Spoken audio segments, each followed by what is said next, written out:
Olá, sejam todos muito bem-vindos. Se inscrevam no nosso canal e ative o sininho para receber as notificações. Fique agora com esta linda mensagem da pastora e missionária Camila Barros. João 19, 23. Quem achou, diga amém.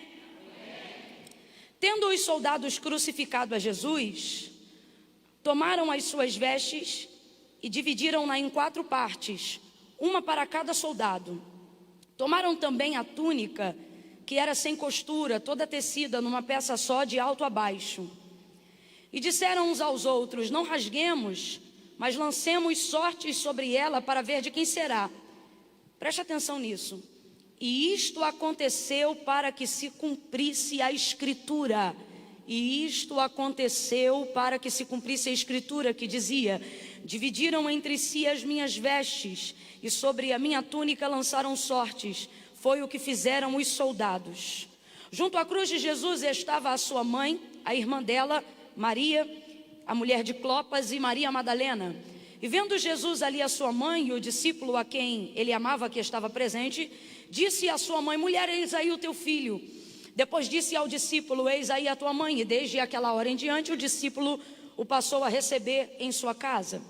Mais tarde, sabendo Jesus que tudo estava consumado, preste atenção, e para que se cumprisse a Escritura. Mais tarde, sabendo Jesus que tudo estava consumado, e para que se cumprisse a Escritura, disse: tenho sede.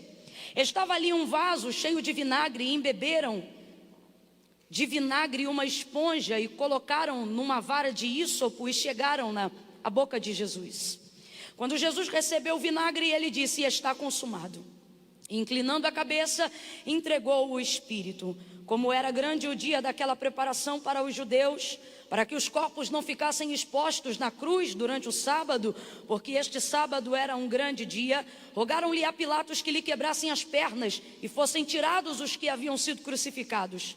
Foram os soldados e quebraram as pernas do primeiro e do outro que com ele fora crucificado, mas chegando-se a Jesus, vendo-o já morto, não lhe quebraram as pernas. Contudo, um dos soldados transpassou-lhe o lado com uma lança, que imediatamente saiu sangue e água. E aquele que isto viu, testificou, dizendo ser verdadeiro o seu testemunho.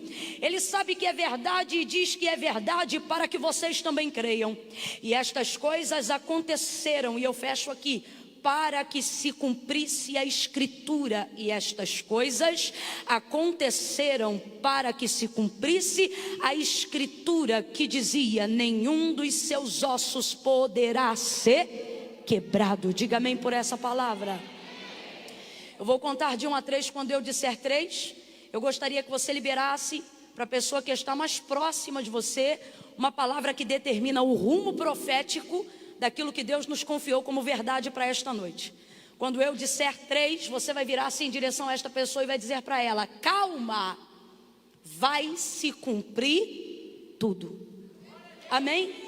A palavra é esta: calma, vai se cumprir tudo. Todas as vezes que você deseja acalmar alguém, você precisa estar um tom acima dessa pessoa, porque senão o nervosismo dela vai sufocar a sua palavra de direcionamento. Camila, eu não entendi. Vai entender. Quando eu disser 3, você tem que falar calma, como se estivesse nervoso. Você vai dizer: calma, vai se cumprir tudo. Quem entendeu, diga amém. É 1, é 2, é 3, vai. Calma, vai se. Para o outro vizinho agora, vai. Calma. Tudo que Deus disse a seu respeito, tudo que o Senhor liberou sobre a sua vida, tudo que a palavra de Deus garante acerca da sua pessoa.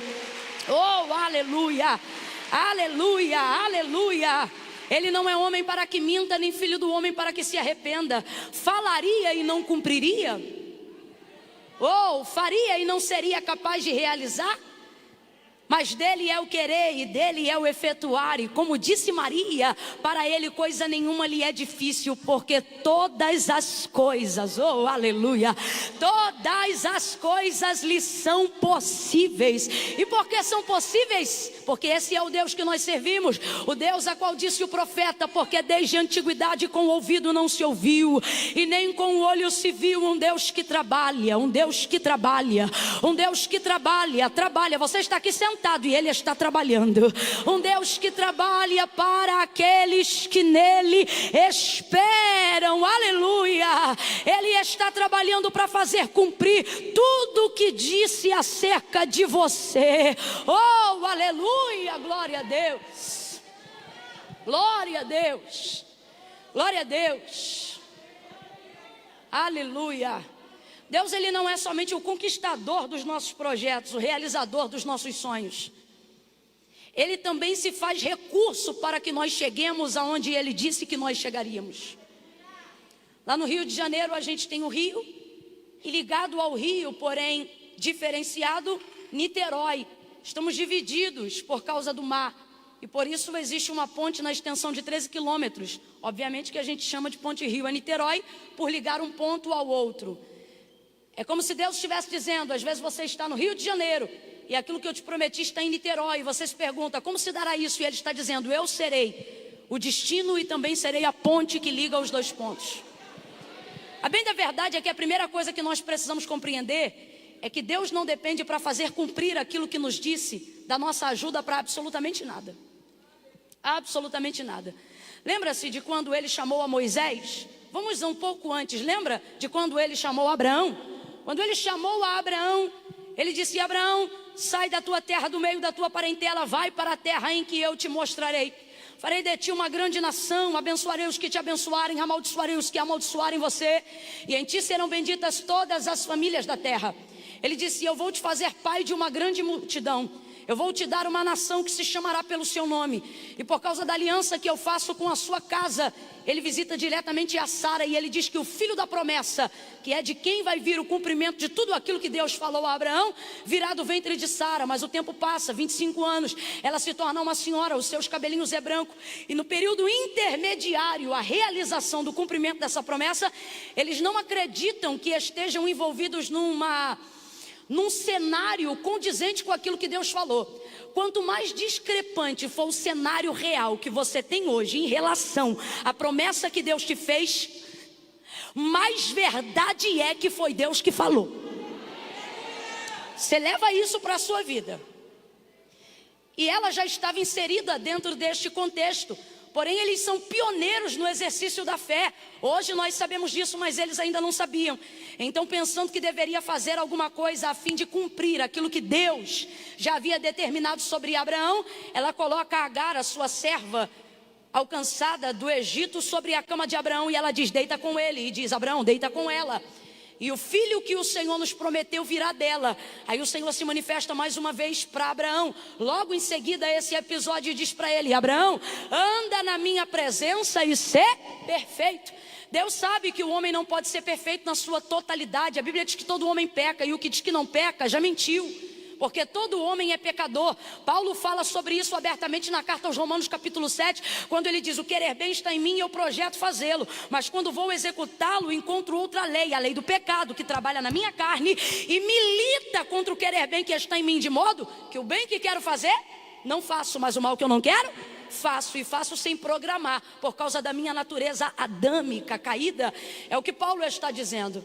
Então, quando o Senhor diz a Abraão: anda na minha presença e ser perfeito, ele não está falando sobre um padrão de moralidade que não pode ser acessado pelo homem. Ele não está falando sobre um padrão de santidade cuja mente do homem, veloz como é, não possa pecar nem em pensamento. Não é isso que Deus está exigindo de Abraão. O termo correto aqui, se Deus fosse falar a grosso modo, o que ele está dizendo é: Abraão, anda na minha presença e faz o que a gente combinou. E o que a gente combinou? A gente combinou de você fazer a sua parte e eu vou fazer a minha. O que Deus está dizendo é, quando eu libero uma palavra sobre a tua vida e quando eu libero uma promessa sobre você, eu não estou julgando que você tenha capacidade de fazer aquilo que eu prometi. Por quê? Primeiro ponto, porque eu nunca dou nada que alcance as suas mãos. Uma das maiores comprovações de que a palavra é de Deus e a promessa é de Deus, é que Deus faz aquilo numa esfera inédita, sobrenatural e absurda, para poder mostrar que o lugar que você vai chegar só poderia alcançar com a mão dele, do jeito dele, da forma dele, pelos métodos dele, com o recurso dele. Por isso ele diz que escolheu aqueles que não são, para confundirem aqueles que pensam que são. Escolheu as coisas loucas deste mundo para confundir as que acham que são sábias, as fracas para confundirem as fortes. Tem gente que é capaz de fazer coisa que a gente ainda não é capaz de fazer, mesmo estando fora da presença de Deus. Você sabia disso? E de vez em quando dá um parafuso de incompetência com relação a gente, quando a gente diz, mano do céu, eu tenho a mente de Cristo, eu sou filho de Deus, dizimista, ofertante. E o outro cabeçudo, nego velho, que não sabe de nada das coisas de Deus, consegue chegar em lugares que eu não chego, porque ele tem ferramentas e recursos e mente, e inteligência, e etc, e etc. E dá uma trava na gente e a gente diz, como pode? E aí, se você não vigiar, você começa a querer fazer uso dos recursos que você tem para chegar nos lugares que os outros chegaram só para provar que com Deus você pode ser melhor. Mas ter uma vida com Deus não é provar para as pessoas que a gente pode ser melhor, porque não é sobre provar o que a gente pode fazer, é sobre provar o que Deus fez até na vida de um miserável como nós.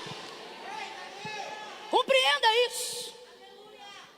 Então, quando o Senhor fala a Abraão, só para a gente entender isso aqui, ele está dizendo, Abraão, primeiro ponto, eu não preciso de circunstâncias favoráveis para fazer cumprir aquilo que eu te prometi. Pelo contrário, eu só te prometi o que te prometi, porque a sua circunstância atual, ela é discrepante à realidade da minha promessa. Será que você nunca parou para pensar que o tripé da fé e da invocação, da nossa sabedoria acerca de Deus, testemunhal, ela funciona sobre as bases de uma família que não tinha recursos para ser quem Deus era? Por exemplo, qual é o memorial que nós fazemos do testemunho de quem Deus é para nós?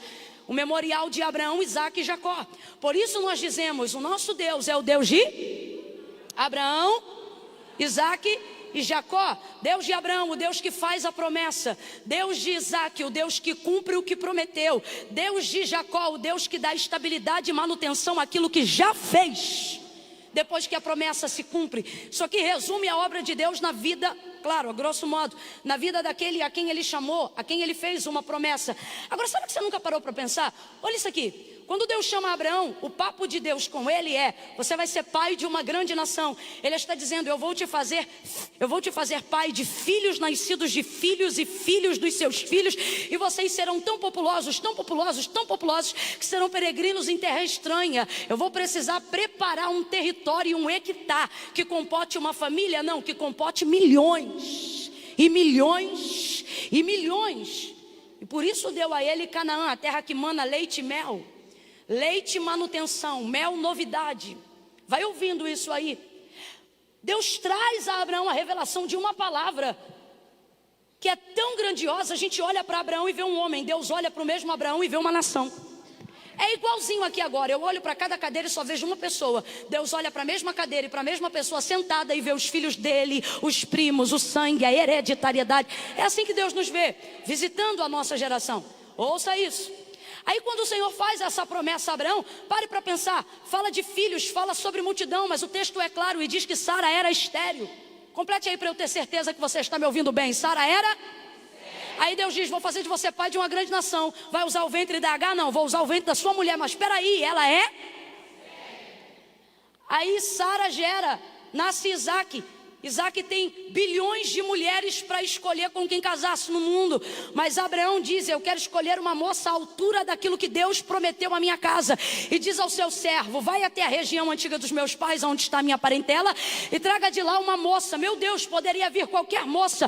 O homem dobra o joelho perto de um poço para fazer uma oração. E ele diz, faça vir aqui a moça que me der de beber água e que der de beber água aos meus camelos.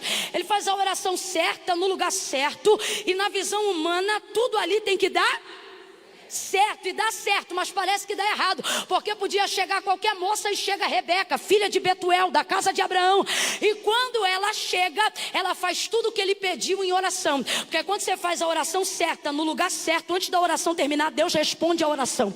Aí chega Rebeca, veja, Rebeca é resposta de oração, mas é complicado acreditar que ela é resposta de oração, sabe por quê? Porque Deus fez uma promessa grande para Abraão: você vai ter muitos filhos, vão ser uma nação. Aí o Isaac já tem 40 anos, ainda não casou com ninguém. Manda o mordomo Eliezer achar a moça, ele faz a oração, chega a Rebeca na beira do poço, dá de beber água a ele, dá de beber água aos camelos, pergunta se ele tem aonde passar a noite, e ele sabe, é essa a moça escolhida, com certeza. Leva ela embora da casa dos seus pais, concede ela em casamento para Isaac, mas o texto diz que Rebeca era... Ah, Deus... Tem certeza que é a minha casa que vai ser uma nação? Tem certeza que é a minha família que vai vir uma multidão?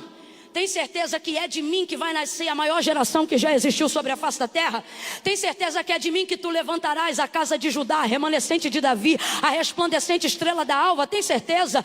Isso é grandioso demais para tantos ventres estéreis. Aí você pensa, é milagre, porque o texto diz, no cumprimento da conceição de Sara para Isaac, diz assim: Abraão orava e o Senhor visitou a Sara e ela gerou.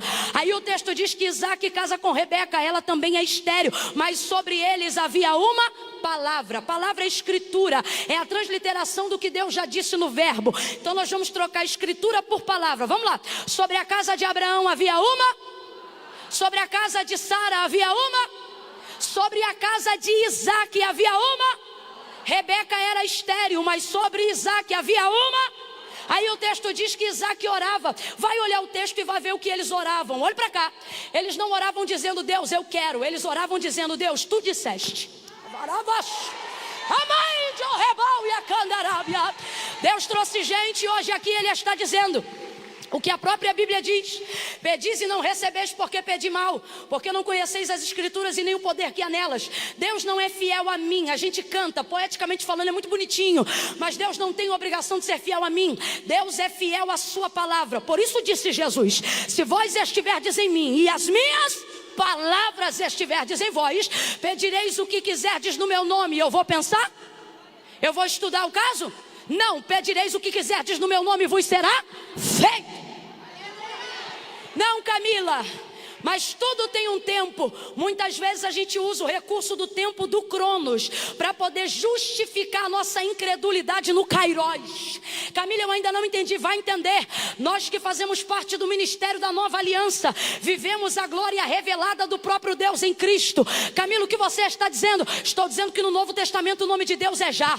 Veja como o ministério de Jesus Cristo era executado aqui na terra. Quando alguém dizia, eu quero ser curado, ele não dizia, ore mais um pouco. Quando alguém dizia, eu quero ficar limpo, ele diz, seja limpo. Quando alguém dizia, eu quero andar, ele diz, levante e anda.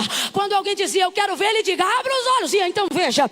Era assim que ele fazia. Por quê?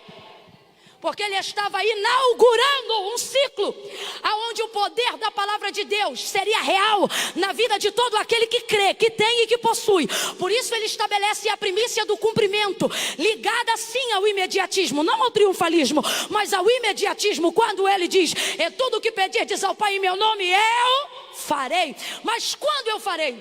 Se vocês fizerem de acordo com a minha palavra.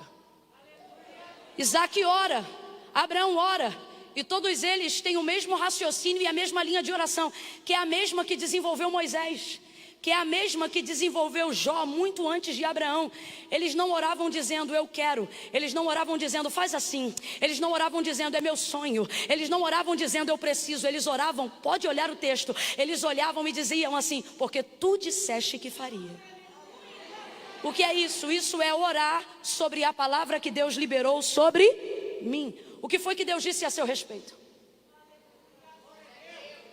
E agora eu não estou falando só de ter alguém marchando na sua direção, colocando a mão sobre o seu ombro para te dizer, assim diz o Senhor. Não, mas eu estou falando sobre tudo que já foi tão patenteado a ponto de ser escrito, sobre tudo que já foi selado para ser cumprido. o que Deus disse a seu respeito. Sabe por que você está sem perspectiva de vida? Porque tu não sabes o que Deus disse a seu respeito. Sabe por que tu se sente sem propósito de vida? Porque tu não traz à lembrança o que Deus disse a seu respeito. Desculpa, mas eu vou falar rasgado, irmãos. Essa fé motivacional, ela é boa para animar, mas ela não é eficaz. Ela só dura 2 horas. Ela só dura o culto. Ela só dura enquanto o pregador prega. Ela só dura enquanto a gente canta. E por que isso acontece? Porque as nossas expectativas estão em cima do que o outro fala, em cima do louvor, em cima da reunião entre os santos. E isso não é o suficiente para me dar estabilidade de exercício de fé, para ver a palavra se cumprir depois que o culto acaba. Por isso o Senhor tem nos reunido hoje aqui para um extra. Alavai de Orrebal e a séria. E Ele está dizendo para nós nessa noite: você precisa aprender a orar a minha palavra, cantar a minha palavra e, acima de tudo, trazer à sua memória aquilo que eu disse a seu respeito, aquilo que a palavra de Deus garante a seu respeito. E aí, Camila, e aí que a bênção do Senhor, o sucesso de Deus sobre a sua vida se tornará inevitável. Qual foi a palavra que eu usei agora? O que é inevitável? Inevitável é aquilo que não pode ser evitado. Alguém que tem de Deus a palavra não corre atrás do milagre, é o milagre que corre atrás dele. Alguém que tem de Deus a palavra não corre atrás da porta, é a porta que corre atrás dele. Alguém que ora a palavra, vive a palavra, acredita na palavra e se respalda pela palavra, ele não precisa se esforçar sacrificialmente para viver o cumprimento de algo, porque ele acredita que quem fez a promessa é fiel para cumprir. E ele se lembra daquilo que foi dito. Ele se lembra daquilo que foi dito.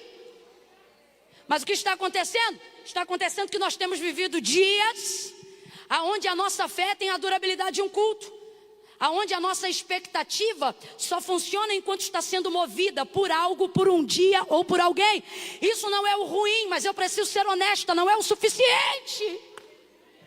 Mano do céu, eu podia pregar tanto hoje aqui, se eu tivesse tanto poder para tal, a ponto de criar asas e voar nessa igreja. Poderia ser espetacular, semelhante a um show pirotécnico espiritual. A gente ficaria impactado, mas isso não seria de relevância para a transformação da sua vida. Por quê? Porque a asa ia voltar, a luz ia apagar, para casa você ia voltar. Por isso o Senhor diz: ei, as palavras, as minhas palavras são fiéis e verdadeiras, porque céus e terras passarão, mas as minhas palavras nunca hão de passar. Eu estou me sentindo movida pela palavra, por isso eu acredito que coisas extraordinárias vão conhecer a partir de hoje, vão acontecer a partir de hoje. Me faça uma gentileza, coloque os 2 pés sobre o chão, você que pode, os 2. Bata firme o suficiente para sentir se é sólido debaixo dos seus pés. Firme o suficiente. O povo aqui é tudo pentecostal. Falei para bater, já está assim. Dê uma pisada firme aí, veja se é sólido. Maravilha. Dê uma olhada sobre o seu teto. Ele me parece, daqui de onde estou olhando, extremamente consistente, retilíneo e muito bem colocado. Se cair uma chuva lá fora, sinto que não seremos atingidos. Se ventar lá fora, sinto que não vai soprar aqui dentro, porque estamos debaixo dessa cobertura. Você sente isso também? Olhe para cima. Está firme? Parece bom para você? Me parece muito seguro, sim ou não? Sem preguicinha, sim ou não? Então bate de novo, vê, está sólido? Aqui embaixo está sólido e em cima está consistente.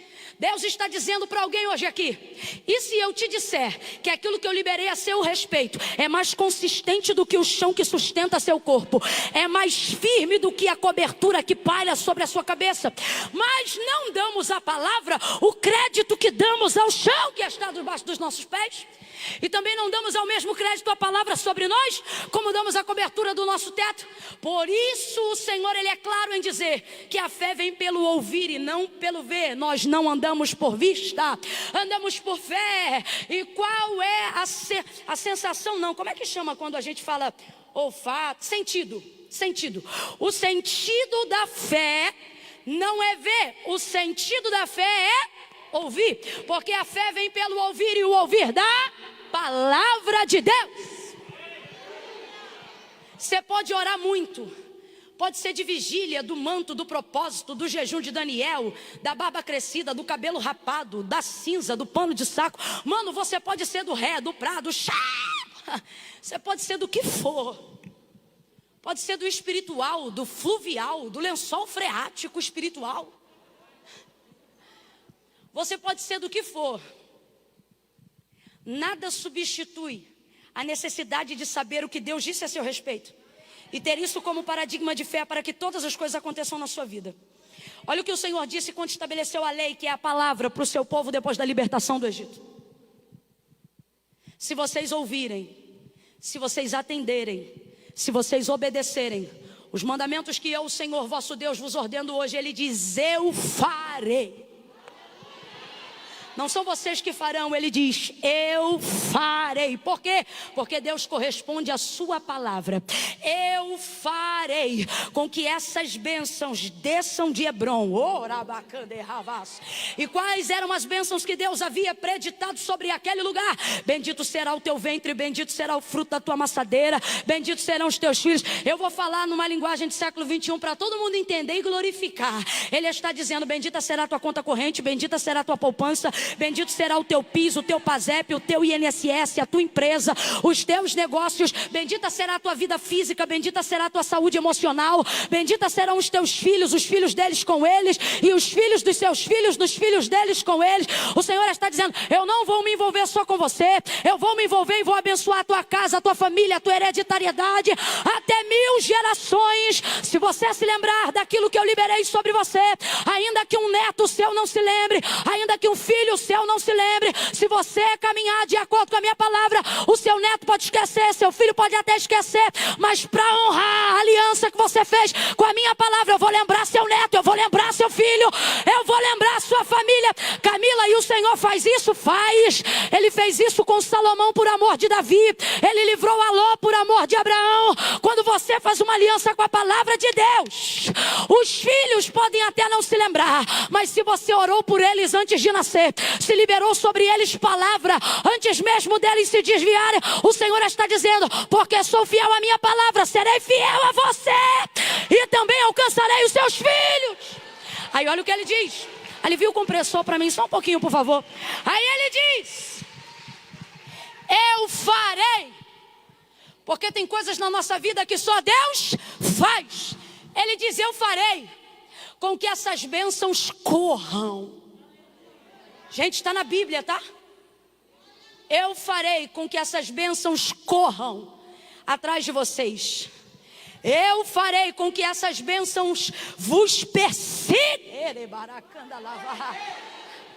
Olha para quem está do teu lado e diga: você está sendo seguido.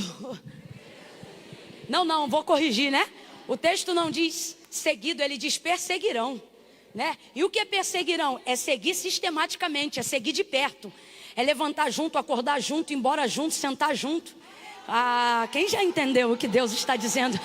Ele está dizendo: eu farei com que essas bênçãos persigam. Sabe o que ele está dizendo? Até quem acha que não quer ser abençoado, que é aquela pessoa que diz: Deus não merece tanto, quando vê, a bênção já vai estar lá, porque ela vai perseguir. Perseguir aqueles que creem, perseguir acima de tudo aqueles que sabem qual é a palavra que Deus disse a meu respeito. Diga comigo agora, eu vou entrar na segunda fase e por fim terminamos na terceira. Diga agora comigo, diga: a fé não vê, ela ouve. Tá fraco, diga: a fé. Diga: a fé não vê, ela ouve. Diga só mais uma coisa. Diga: a fé. Não, filho, quando eu entono é porque eu sei o poder que isso tem na sua mente. Se você semitonar, você não esquece. Diga: a fé. Isso, eu gostei daquela ali que ela ainda faz igual. É a fé. Não vê, ela ouve. A fé não sente. Não sente. Camila, a fé não me faz ter arrepio? A fé é genuína não. Camila, mas a fé não me faz chorar? A genuína não. Você chora porque você é emocional. A fé não é para fazer chorar. A fé não é para fazer arrepiar. A fé é para fazer saber, lembrar do que sabe, esperar no que sabe e acreditar no que sabe. Preste atenção. Aleluia. Agora, compartilhe essa verdade que por muito tempo foi embaraçada, tanto pelos pentecostais quanto os neopentecostais, que é a galera que gosta do mover, que acredita nos frutos dos dons proféticos, em tudo que nós acreditamos. Mas por muito tempo, fomos gerados num ventre de mentoria e discipulado, que desenvolveu em nós a ideia de que tem que sentir primeiro. Para crer, para acontecer, para fazer. Você me desculpa, mas eu preciso ser o que Deus quer que eu seja. E ser o que Deus quer que eu seja é ser o que a Bíblia diz. E este preceito está errado. Não tem conversa, está errado. É por isso que temos uma geração que é viva na casa de Deus, mas depois oscila e desce a limbos emocionais. Porque eles foram motivados a ter uma fé sensorial, uma fé motivacional. Camila, mas é mó legal, mas não dura. É mó legal, mas não segura. É mó legal, mas não sustenta. Eles choram hoje aqui de alegria e de depressão amanhã. Por quê? Porque foram educados a desenvolver uma fé que sente, não uma fé que sabe. E com isso passam a exercitar uma fé que vê, não uma fé que... dando muito mais crédito ao que acontece diante dos seus olhos do que aquilo que Deus diz aos seus corações. Então nós vamos estabelecer uma premissa aqui para eu terminar em João 19, porque eu pareço doida, mas não sou, nós vamos acabar ali. Essa fé pode ser verdadeira, no sentido de ser intencional. Camila, eu quero de verdade, eu amo o Senhor de verdade, eu sou íntegro de verdade, eu desejo acertar de verdade, mas guarde o que eu vou lhe dizer. Um erro não deixa de ser um erro só porque foi cometido sinceramente. Vai gerar consequências. E acerca do exercício da fé, ou a gente corrige e vive o que Deus tem, ou viverá de reservas de frustrações e de momentos de consolação. Frustra hoje e consola amanhã. Ou seja, você só vai trabalhar no remediativo. E uma fé que remedia ainda não é suficiente, é muito limitada. O que é melhor? Tratar-se de uma doença ou viver um tipo de vida que tal doença jamais te alcança? Deus está dizendo para nós que nós estamos fazendo uso indevido da fé, utilizando ela como se só fosse agente remediativo e não preventivo. E por que isto está acontecendo? Porque estamos caminhando de acordo com uma fé que vê e não que ouve. Porque estamos caminhando de acordo com uma fé que sente, não que sabe. Tem até um jargão entre os crentes, eu já vi isso muitas vezes. Olha, eu senti de fazer isso, eu senti de fazer aquilo. E às vezes extrapola tudo, porque a Bíblia diz que o coração do homem, ele é... Mas quando você deixa suas emoções governarem a sua vida, errar é só uma questão de tempo. Com isso eu preciso estabelecer uma certeza e uma máxima hoje aqui para que você entenda. A primeira coisa para você aprender a corrigir a expectativa da sua fé verdadeira: Deus não depende da sua fé para nada. Abra a mente e ouça isso. Deus não precisa da sua fé para nada. Deus não precisa da sua fé para manifestar o poder dele. Deus não precisa da sua fé para executar a obra dele. Deus não precisa da sua fé para estabelecer a vontade dele. Deus não precisa da sua fé para exercer a soberania dele. Deus não precisa da sua fé para ser Deus. Se você crê, ele é Deus. Se você não crê, ele continua sendo Deus. Se você crê, ele pode. Se você não crê, ele continua podendo. Se você crê, ele faz. E se você não crê, ele também faz, mas só faz na vida de quem? Então Deus não depende da sua fé para fazer. É você que depende da sua fé para receber o que Deus já fez. Dentro dessa perspectiva, você tem que corrigir a sua fé no seguinte caminho: o que Deus disse a meu respeito. Por quê?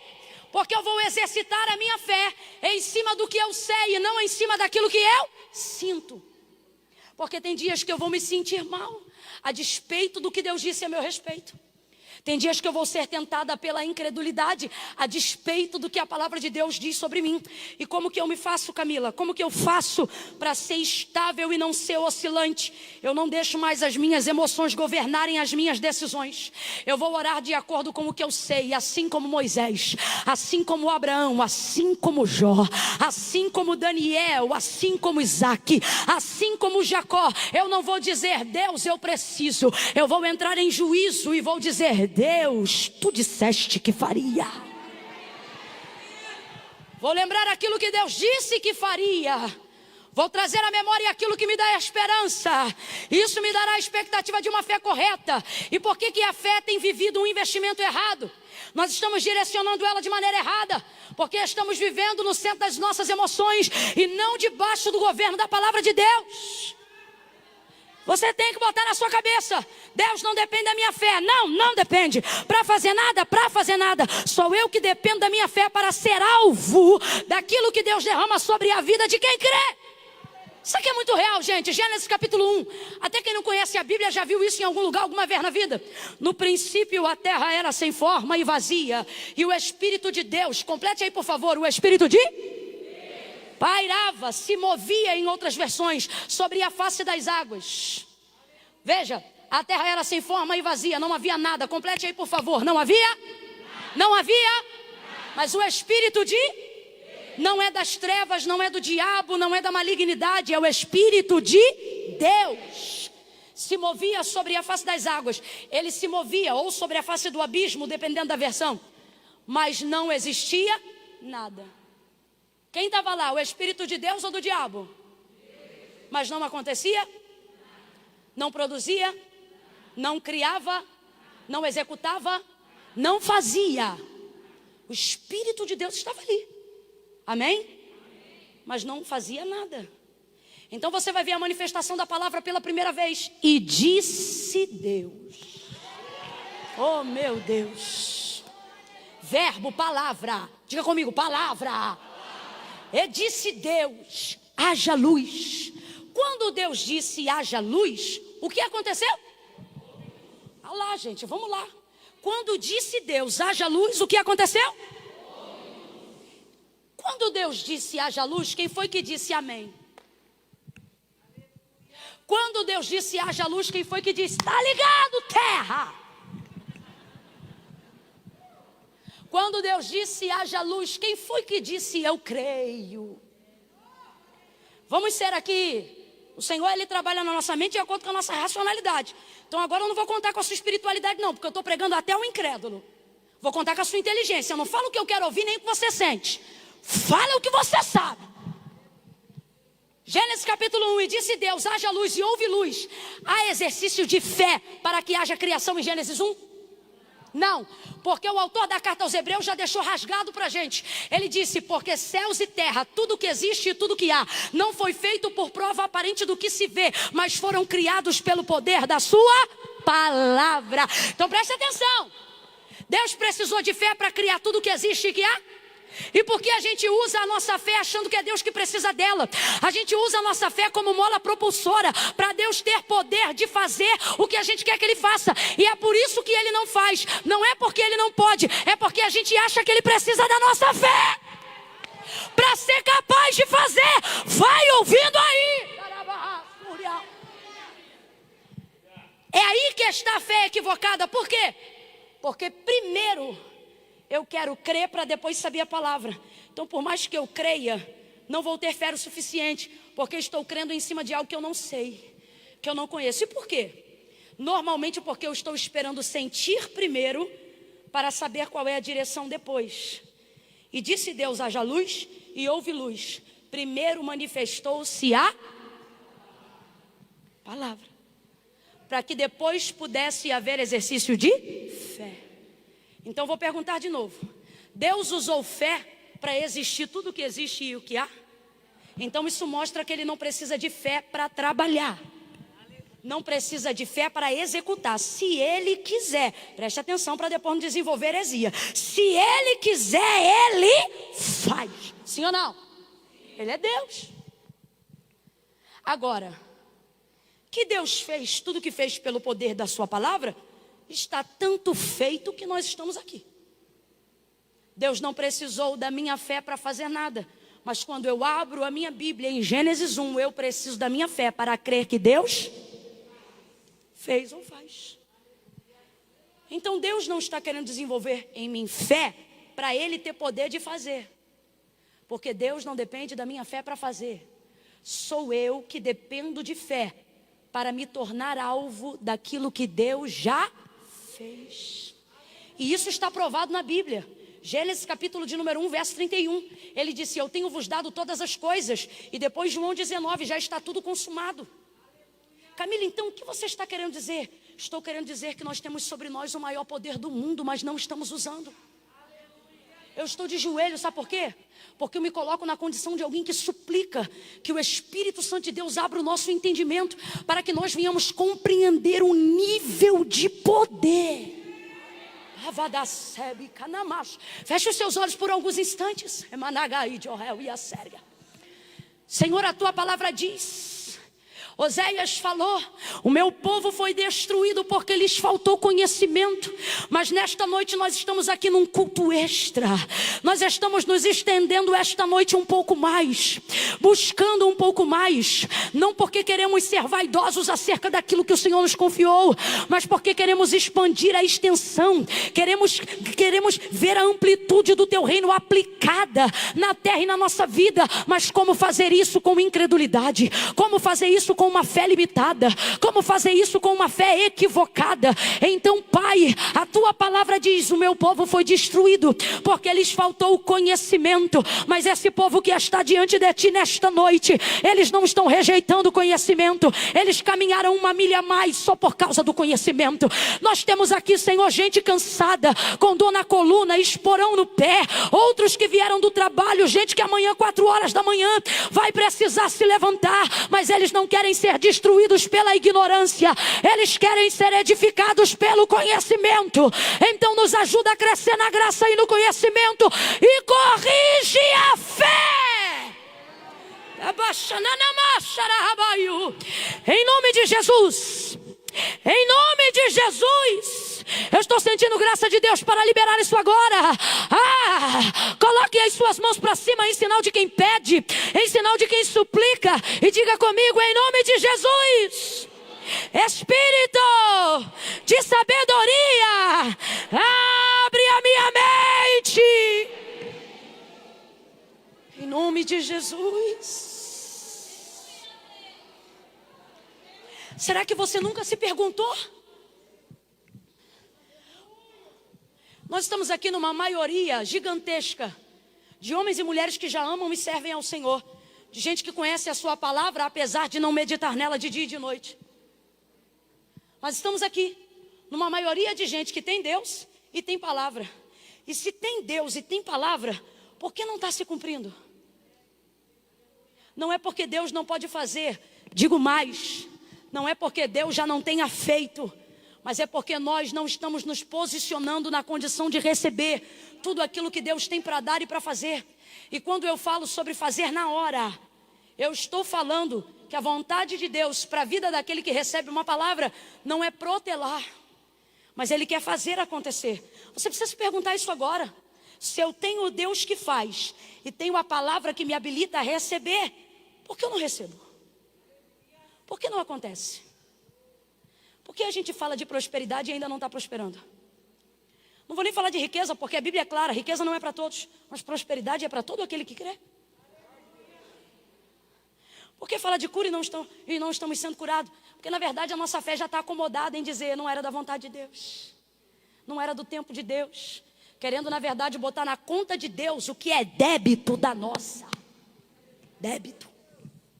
Queremos diminuir a grandeza das promessas, não porque Deus não pode fazer, mas porque nós não temos fé o suficiente para receber. Então a gente quer dizer que não é bem desse jeito, não é bem dessa forma. Vai ver, não foi isso que Deus quis dizer.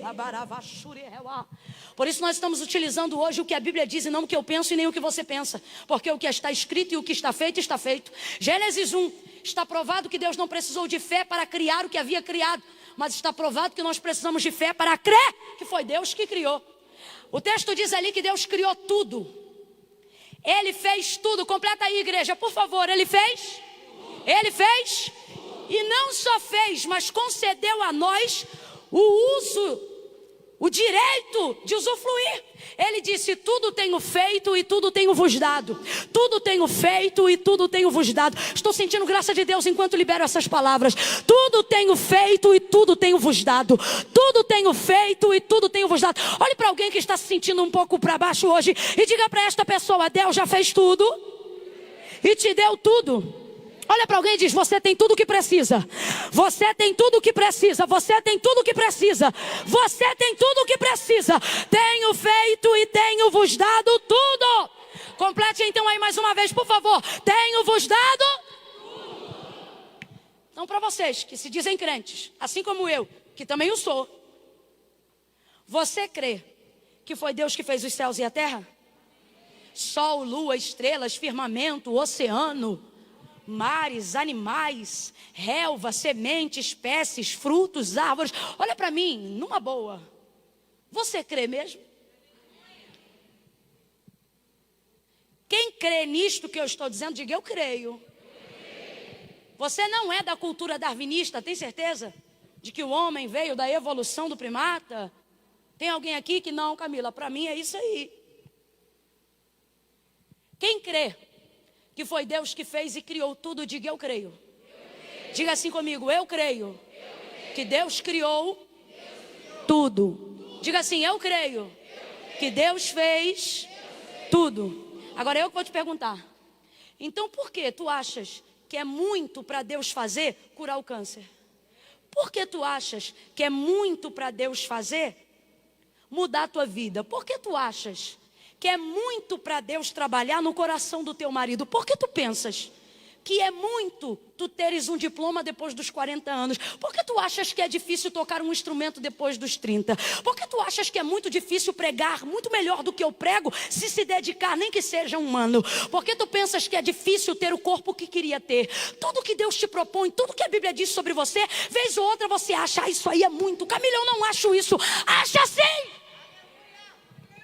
Acha sim. Você diz é difícil. Você diz é complicado.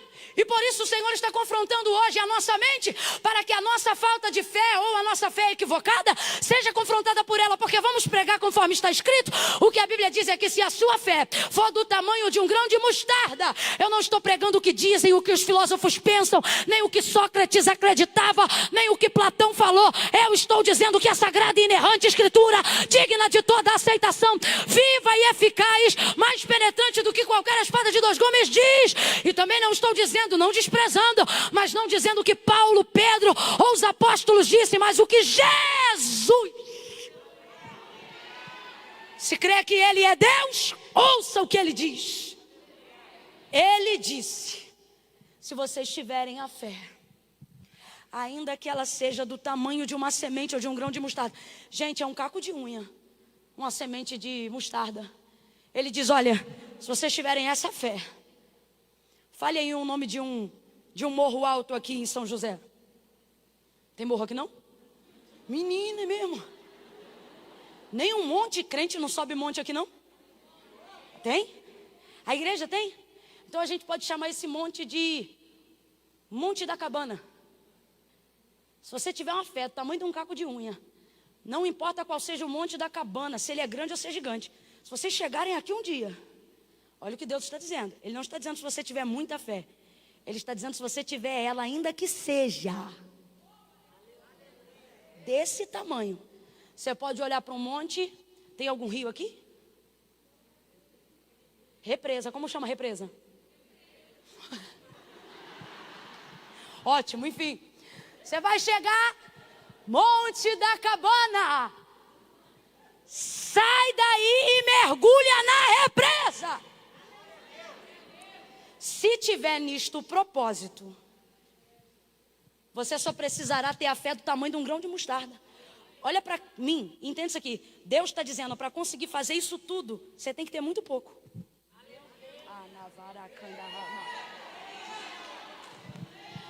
Para conseguir fazer coisas gigantes, você não precisa ser gigante. Você pode ter uma fé pequena. Não, isso aqui é literal.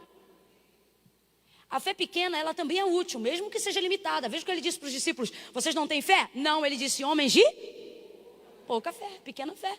Mas mesmo assim ela ainda foi eficaz, porque era pequena, mas era fé. Você desculpa, mas aprove Deus trazer os maduros para confrontar. Eu não sei se teve gente que entrou hoje aqui e falou, vou tomar um leitinho, um milkshake. Deus falou, pega esse pão de 4 dias. E manda ele para dentro. E quando entalar, bebe água e empurra. Por quê? Porque ele pode não ser confortável no teu paladar, mas vai te dar a nutrição que você precisa, a força que você precisa, o avanço que você precisa. Então qual é a realidade do texto? A realidade é que não estamos tendo fé nenhuma. Porque se tivéssemos uma mesmo que pequena, seria limitada, mas ainda assim seria fé. Então o que precisamos fazer hoje? Passar a crer mais. E qual é a única forma de crer mais? Sabendo o que a palavra diz sobre mim. Sabendo que... Não leva mal não, não leva mal não, não leva mal não. Eu vou falar rasgado. A gente é bonzão de aprender os hinos na hora. Tem gente que ouve uma vez e já está pronto. A gente é show de bola de compreender a harmonia, o endereço do caminho da igreja também. Se deixar, o carro vem sozinho. A gente consegue os horários do culto sem precisar ter na tabela, na geladeira. A gente é bom de memorizar os ambientes que nos trazem conforto, as oportunidades que nos trazem leveza. Mas a gente acha que 5 minutos para ler um texto é demais. E a gente acaba profetizando, pregando, falando e orando em cima do que os outros disseram e não do que a gente leu, não do que a gente aprendeu. E é aí que a ignorância começa a entrar e começa a perverter a nossa fé. Mas o Senhor hoje nos trouxe aqui, e a mim também, porque estou sendo visitada pelo Senhor. E por isso orei com vocês ainda antes de concluir a mensagem. Porque Ele está dizendo: se você tiver palavra, você terá uma fé tão grande que não é você que vai deixar a depressão, é a depressão que vai deixar você. Camila, eu não entendi, vai entender.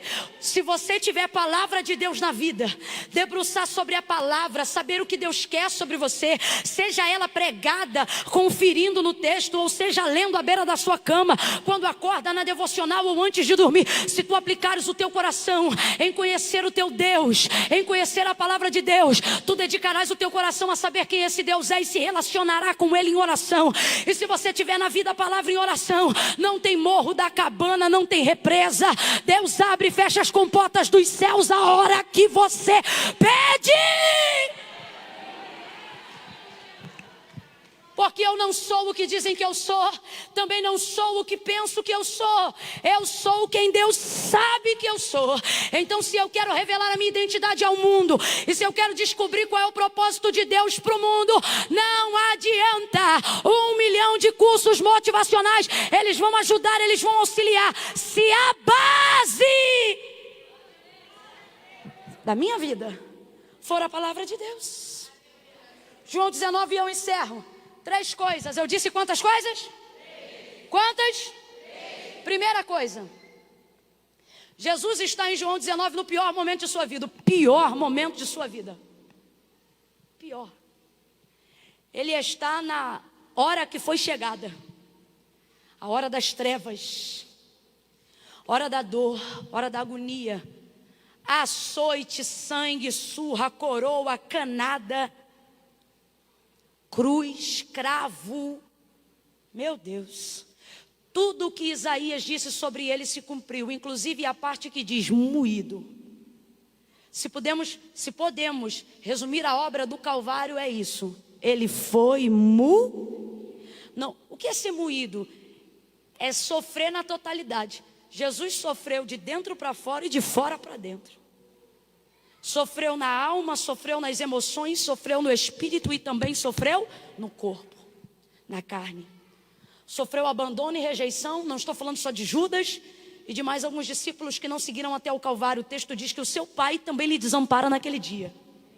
Não havia refrigério de alma e nem consolação. Você conhece o texto? Elohim, Elohim, labak sabatani. Deus meu, por quê? Me desamparaste. Tudo isso para que eu e você fôssemos alcançados hoje com esse poder que eu estou pregando hoje aqui. E no pior momento de sua vida, a palavra precisou se cumprir. Porque para que toda a palavra se cumpra, ela tem que se cumprir também nos momentos difíceis. E agora eu me dirijo a pessoas que não estão vivendo os momentos mais fáceis da vida. A pessoas que estão vivendo momentos desafiadores e confrontadores, como esta noite que nós estamos vivendo aqui. Mas olha o que o texto diz. E essa é a primeira coisa que você precisa guardar para poder começar a viver uma transformação de vida pelo poder da palavra. O texto diz que agora ele vai passar um nível muito grande de vergonha, porque o Cordeiro Imaculado, o Filho unigênito do Pai, o Santo de Israel, será despido das suas vestes. Vão pegar uma parte e vão rasgar. A outra parte, que é a túnica, vão lançar sortes. João está lá presenciando e vendo pessoalmente o que está acontecendo. E aí ele diz assim: fizeram isto os soldados. O quê? Rasgaram as vestes e lançaram sortes sobre a túnica. O texto diz que quem fez isso foram os soldados. Vem comigo nessa equação para a gente fechar junto. Quem fez isso foram os? Só que João também diz no mesmo versículo, que é o versículo de número 24. Fizeram isto os soldados, mas diz o porquê fizeram. Fizeram isto para que a escritura se cumprisse. Oh, alguém já começou a entender. Deus está dizendo para mim e para você, através da sua palavra, tendo João como testemunha no dia da crucificação. Ele está dizendo, ele foi envergonhado, ele foi desnudado, os algozes rasgaram as suas vestes, lançaram sortes sobre a sua túnica. Fala para mim, é desagradável ou não é? É desconfortável ou não é? É constrangedor ou não é? É absurdo ou não é? Você já está vivendo no pior momento da sua vida e ainda ter que compartilhar esse momento com as piores pessoas. Só que João, ele diz, quem fizeram isso foram os soldados. De novo, gente, quem fizeram isso foram os? Mas olha o que ele diz, fizeram isso para cumprir a? Vamos trocar a escritura por palavra para todo mundo entender. Eles fizeram isso para cumprir a? Fizeram isso para cumprir a? Primeira coisa que você tem que entender nessa fase difícil que você está atravessando. Coisas ruins que estão acontecendo com você, ao redor de você. Pessoas ruins que estão tendo acesso à sua vulnerabilidade e à sua fraqueza. Deus está dizendo, se tu creres que eu tenho sobre ti uma palavra, tu também crerá que até o adversário está cumprindo o seu propósito. Que até esse inimigo está cumprindo aquilo que eu disse a seu respeito. Olha para quem está do teu lado e diga, sabe aquele fofoqueiro? Sabe aquele quizumbeiro? Sabe aquele camarada que já preparou o dossiê para queimar teu filme? Já inventou o processo para confundir tua história? Deus está dizendo, como um ponteiro que funciona no relógio, ele também está sendo usado para cumprir o meu plano na tua vida. Oh, aleluia! Aleluia! Se é para aplaudir ao Senhor, aplauda com vontade, celebre a sua palavra. Reage à sua palavra. Uau, Deus está dizendo a alguém hoje aqui, vai cumprir tudo, vai cumprir tudo. Não vai ser fácil ver Deus cumprindo tudo, mas vai ser bom ver que Ele cumpriu tudo. Tudo que Ele falou. Vai doer, mas vai cumprir. Vai chorar, mas vai cumprir. E sabe qual é a alegria de viver o cumprimento, mesmo que seja algo difícil, debaixo da palavra de Deus? A alegria de saber que alguém vai pensar, eu destruí, eu envergonhei, eu fofoquei, eu traí, eu abandonei. E Deus olhando dizendo, eu planejei, eu arquitetei, eu construí, eu determinei, eu alinhei, eu planejei. Porque você olha os soldados rasgando, você pensa, Deus, o Senhor não está vendo? Mano, quando você tem de Deus uma palavra, Deus não precisa olhar para você para cumprir o que falou. A palavra dele manifesta a vontade dele. Você pode estar na mão do adversário, no que tange até a sua vulnerabilidade acessada. Você pode estar tomando Rivotril, um de manhã, um sublingual à tarde e outro à noite, e ter a sensação, Deus não está me vendo. Deus está dizendo, eu não preciso te ver, você só precisa ter sobre ti uma palavra. E ela sou eu na sua vida. A gente tem a sensação, foram os soldados que fizeram? Então eu estou na mão dos soldados, diga, eu estou na mão da palavra. Eu estou na mão da palavra. Eu estou na mão da palavra. Eu estou debaixo da palavra. Eu caminho sobre a palavra. Eu acredito na palavra. Assim como meu Deus, ela pode ser invisível, mas também é real. Tempestade, e dizem os discípulos, é um fantasma. Jesus diz, não, sou eu, não temam. Aí Pedro diz, se és tu mesmo, manda a palavra. Manda-me ter contigo sobre as águas. Aí a epígrafe do texto diz, Pedro andou sobre as águas, mas também poderia estar escrito, Pedro andou sobre a palavra, porque o homem não pisa na água sem afundar. Se ele pisou e não afundou, foi porque ele disse, manda a palavra primeiro, faz a ponte que eu ando sobre ela, libera a palavra que eu caminho sobre ela. Eu não vou ver, mas eu vou flutuar. Eu não vou ver, mas eu vou acreditar.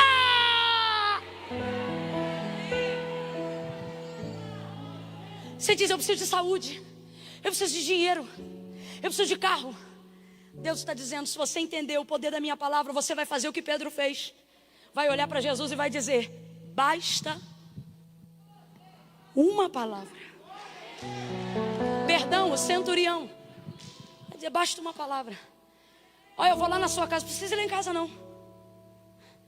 Sou um homem sujeito a autoridades, o meu filho está em casa, está doente. Mas se tu mandar uma, olha como é o ministério de Jesus. Olha como é o poder da palavra. O homem chega em casa, procura o menino. Cadê? Levantou e já comeu. Está de pé. Que horas era isso? Aí a pessoa diz, era umas 5 da tarde. Ele disse exatamente a hora que ele liberava a... Você só precisa de palavra. E a palavra vai trazer o plano, a palavra vai trazer o recurso, a palavra vai trazer a visão, a palavra vai trazer o projeto, a palavra vai trazer o recurso. Mas a gente quer tocar nos recursos sem utilizar-se da palavra. Você quer achar que são os outros que estão fazendo, os outros que estão programando, mas não são. Deus está dizendo, se você crer que a minha palavra sobre você, até no dia mau, você vai ver o cumprimento da minha palavra sobre você. Segunda coisa, diga para quem está ao seu lado, segunda coisa. Eita preguiça, sai dele, diga, segunda coisa. Segunda coisa. Ai Camila, é que eu já estou enfadado, ótimo, sinal que você está bem saturadão de palavra. Que adianta terminar jogando a cadeira para o alto, virando cambalhota? E depois como é que foi? Pregou o quê? Mano, eu não sei, mas foi muito bom.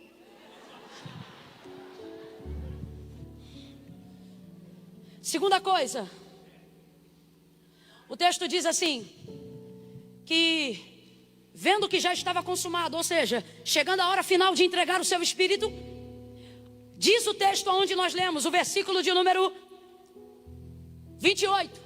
Segunda coisa, 28, no verso 28. Vendo que tudo já estava consumado, para entregar o espírito e acabar com aquele momento, olha o que o texto diz, para que se cumprisse a palavra. Vamos lá? Para que se cumprisse a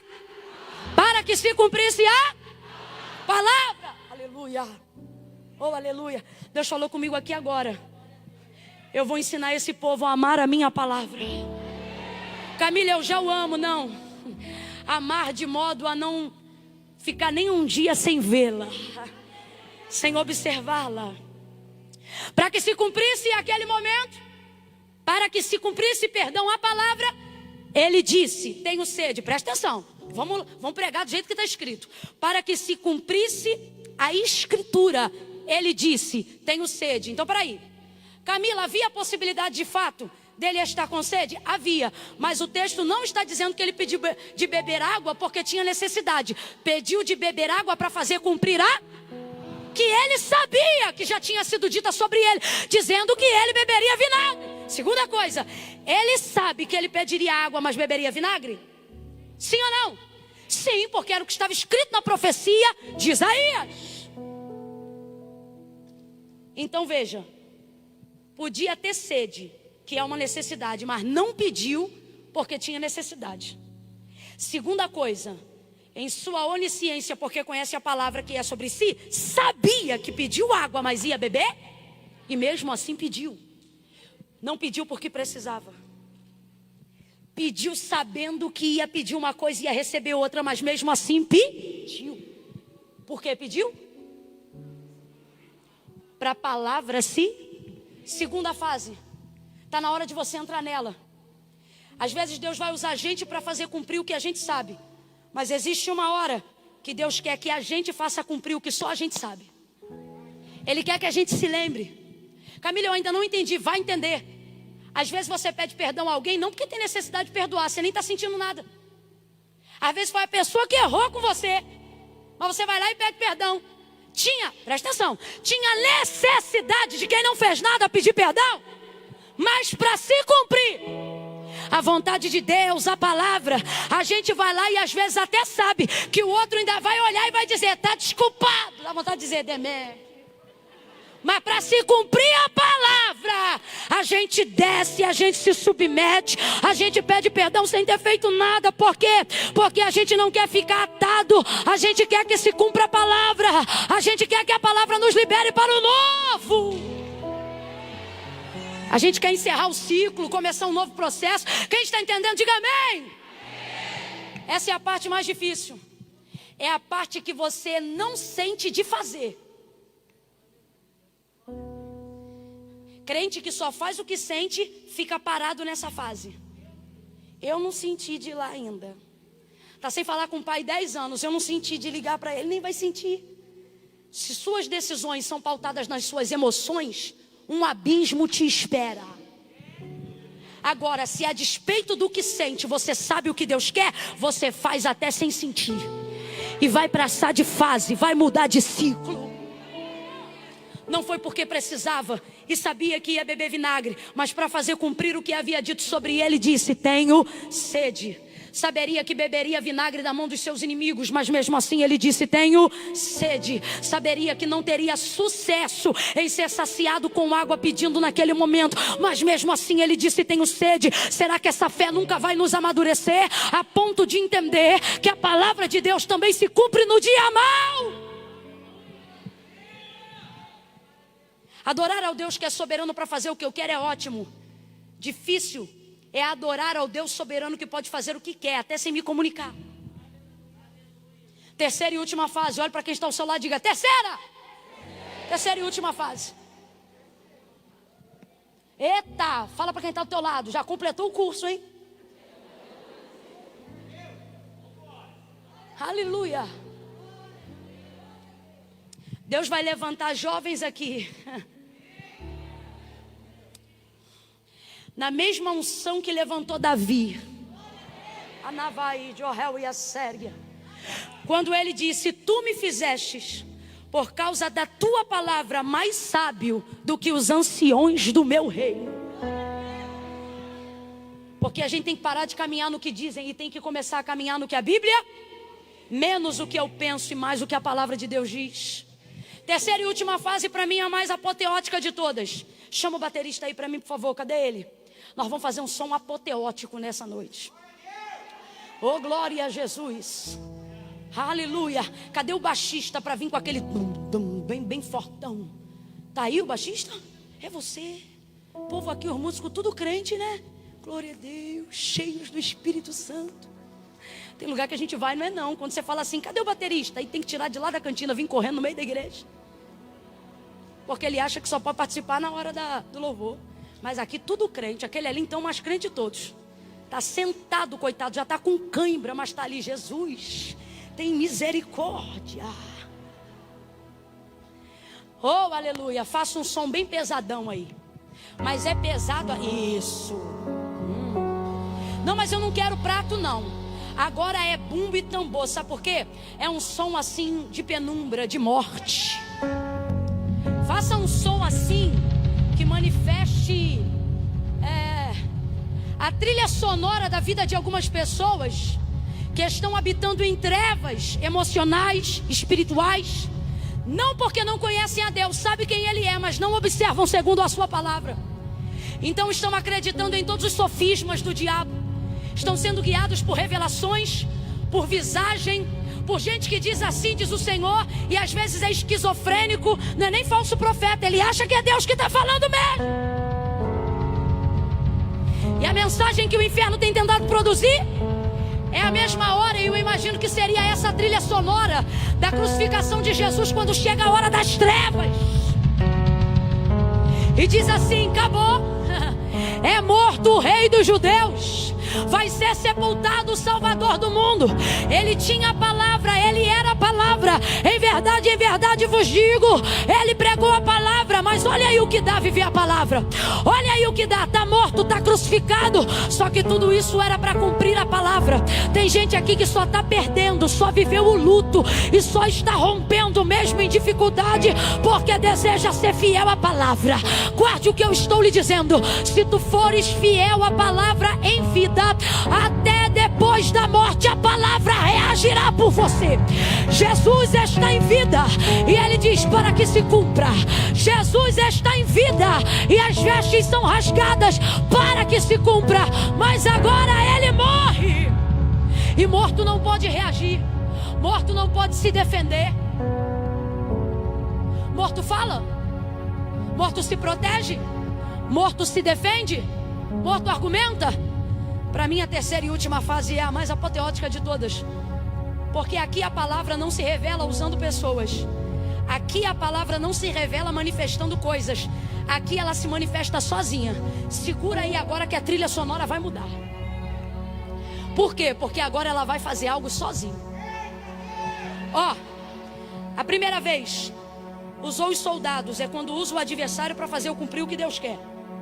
Segunda vez é quando usa a mim mesmo, consciente do que eu sei que Deus quer de mim, para fazer o que tem que ser feito, independente do que eu sinta. Deus usa pessoas, mas Deus também me... Terceira e última fase. Ah, meu Deus. Aí aqui, irmão. Aí aqui, ó. Camila, a terceira fase está onde? Se você quiser em casa, você olha. A terceira fase está aqui, ó. Verso 35 e 36. João está dizendo: eu sou João, que fiquei lá e vi o que aconteceu até o final, para que vocês acreditem que o que eu estou falando não foi apenas o que eu ouvi, mas foi também o que eu vi. Ele diz: olha, preste muita atenção. Eu vou entregar isso aqui para vocês crerem que esse testemunho, que essas palavras são verdadeiras. Tinham 3 crucificados, um à direita, outro à esquerda, e Jesus pegaram um pedaço de madeira. E porque os judeus não queriam que os corpos ficassem lá, porque o sábado já chegava e a santificação começa às 6 horas da noite do dia anterior, veio o pau na mão. É porque tem um nome que a Bíblia usa, mas na nossa cultura é feio. Com aquele pau na mão, e pá, arrebenta as pernas do primeiro, de forma muito aleatória. Porque quando a palavra de Deus está em movimento, coisas esquisitas e aleatórias, ao que seria uma ordem natural, começam a acontecer, para mostrarem que ela está no ambiente. Rebentam as pernas do primeiro, aí vão lá e quebram as do terceiro. Pá! Aí João disse: eu fiquei olhando até o final. Preste atenção, João está ali e o ama muito, mas ele não pode fazer. Não critique pessoas que te amam, mas dependendo da sua situação, elas não poderão fazer. Deus está dizendo: eu não permito. Sabe por quê? Porque eu não quero que elas façam nada, porque senão você dirá: elas fizeram. Mas agora ninguém fará nada, para que você veja que a palavra fez, para que você veja que a palavra entrou. Ouça isso. Chegando-se porém a Jesus, quando viram que estava morto, não lhe quebraram as pernas, lhe perfuraram com uma lança, saiu sangue e água, para poderem tirar do madeiro de maneira diferente. Sabe qual é a nossa sensação hoje aqui? Agora eu falo a nível igreja mundial, universal. Temos vivido dias assim. A sensação é que o sistema, que a governabilidade, porque aquele pau na mão dos soldados romanos representa um sistema governamental atendendo à vontade do poder religioso. E é os dias que a gente está vivendo hoje. A gente se sente na condição de quem quer viver o que a Bíblia diz, ameaçado, porque a gente vê alguém do lado na mesma situação sendo arrebentado. Vê um outro do outro lado e diz: mano, se essa ferramenta quebrou ele, vai me quebrar também. Se esse discurso quebrou o outro, vai me quebrar também. Se o sistema arrebentou com o da minha direita, vai me quebrar também. Se ele arrebentou, a gente começa a se sentir ameaçado. Eu disse que a gente começa a se sentir. Deus falou comigo que a ameaça é o último recurso do diabo. Quando ele não pode mais acessar a nossa vulnerabilidade, quando ele não pode fazer mais nada, ele ameaça. Por quê? Porque para fazer o que ele quer, ele precisa da autorização de Deus. Mas na fase final, Deus não deixa. Porque agora não é os outros que movem, não sou eu que movo, não é o diabo que move. Agora quem vai mover é a... Então nessa hora Deus não dá acesso.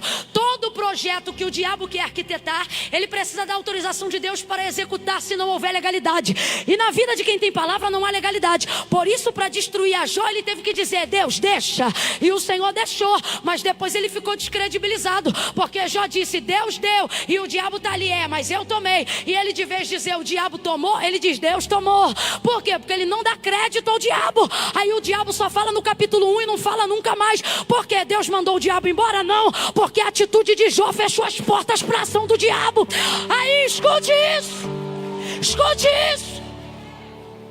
Quando a gente vê o da direita sendo arrebentado e o da esquerda sendo sendo arrebentado, a gente se sente ameaçado. Eu digo, Deus, coisa ruim é se sentir ameaçado. É ver alguém dizendo, eu vou te matar. É ver alguém dizendo, viu como eu destruí o filho da vizinha? Também vou destruir o teu. Viu como eu acabei com o casamento dele? Também vou acabar com o teu. Viu que aquela casa não aguentou a tempestade? Eu também vou derrubar a sua. Aí a gente olha as ferramentas dele, vê que de verdade ele já destruiu pessoas, ministérios, igrejas, vidas. A gente diz, o próximo é a gente. A gente se sente. Deus me disse, calma. A última ferramenta que o diabo pode utilizar, e tudo que ele tem é essa, a ameaça. Porque quando você não pode executar o que quer fazer, só te resta ameaçar. Que é para dar ao outro a sensação de que você vai fazer o que você sabe que não pode ser feito. Deus está dizendo, você vê vulto na cozinha e se sente ameaçado. Você está quase sofrendo de bexiga arriada, porque não consegue atravessar do quarto para o banheiro, porque parece que o diabo está dentro da tua casa. Será que tu nunca pensou que ele pode até andar do quarto para a sala, da sala para a cozinha, mas já percebeu que ele não deita do teu lado? Já percebeu que ele não toca na tua carne? Já percebeu que ele tenta influenciar seus sonhos, mas não pode governar a sua vida? Sabe o que Deus está dizendo? Se levante dessa cama e vá no banheiro a hora que você quiser. Sabe o que Deus está dizendo? Dobre o joelho na madrugada de luz acesa ou apagada. Sabe o que Deus está dizendo? Clame de pé ou deitado. Só não acredite nessa mentira, porque na fase final do processo, do cumprimento do que Deus disse que ia fazer, tudo que resta a ele é ameaçar. Então se ele está ao derredor, mas ainda não te quebrou, se ele está dizendo que vai fazer, mas ainda não fez, é porque ele não pode fazer. Ele não pode fazer. É mentira do diabo. É mentira do diabo. Olha para quem está ao seu lado aí agora. Quem tem Bíblia, segura a Bíblia. Quem tem Bíblia, pega a Bíblia.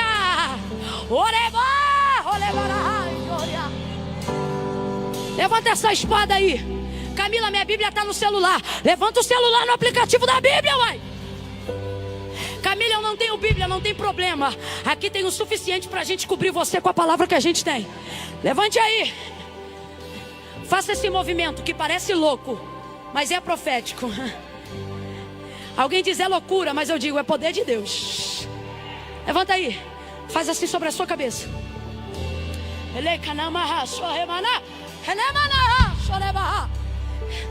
Todas as bênçãos que estão aí estão sobre a tua vida. Tudo que Deus disse a teu respeito está sobre a tua casa. Tudo que Deus disse que ia fazer já está feito. Ele vai cumprir tudo o que disse a teu respeito. Ele vai cumprir a promessa que te fez. Mas você precisa ter consciência. Por isso você precisa ler a Bíblia, estudar a Bíblia, meditar na Bíblia. Não abaixa a mão não. Coloque ela sobre a tua cabeça. Diga comigo: eu estou debaixo da palavra.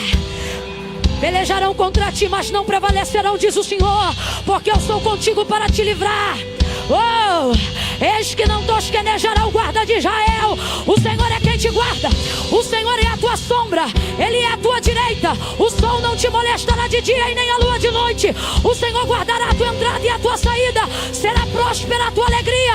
Ele guardará a tua vida e a tua vida de todo mal, desde agora e para sempre. Aquele que habita no esconderijo do Altíssimo, a sombra do Onipotente descansará. Direi do Senhor, Ele é o meu Deus, o meu refúgio, a minha fortaleza. Nele eu confiarei. Nele eu confiarei. Nele eu confiarei. Quem confia nele fica de pé num salto de glória. Mil cairão ao teu lado, 10.000 à tua direita, mas tu não serás atingido. Tu não serás atingido. Tu não serás atingido. Tu não serás atingido. Bispo Alex, é complicado. Sabe, Geisa, quando a gente vê o sistema governamental e religioso trabalhando juntos. É isso aqui, a representatividade de Roma e dos sumos sacerdotes, porque eles trabalham para ferir o Filho de Deus, a essência de Deus, as igrejas verdadeiras. E tudo que o diabo quer é quebrar nossas pernas. E quando eu falo isso, eu não estou falando disso aqui não. Eu estou falando da nossa capacidade de estender o reino de Deus pela palavra. Porque Jesus não é apenas uma pessoa. O texto diz em João 1: Ele é o verbo vivo. E tem gente aqui, Deus está falando comigo. Tem gente aqui se sentindo ameaçada por todos os lados. No trabalho, na faculdade. Ameaçado pelos próprios medos. O diabo está utilizando o teu medo como ferramenta para te ferir. Não vai acontecer, não vai cumprir. Porque no pior momento da nossa vida,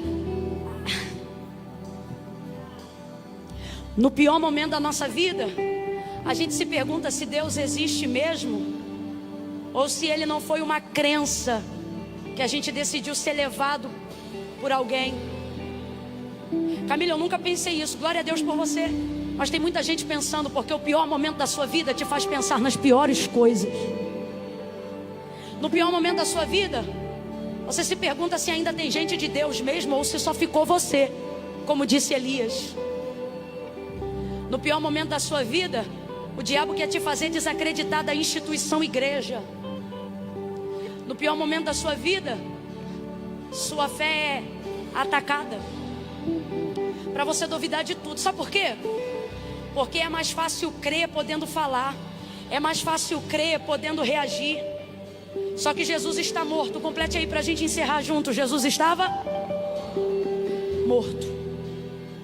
E morto não fala, morto não reage, morto não se defende, morto não argumenta, morto não faz nada. E qual é a aplicabilidade desse texto para a nossa vida?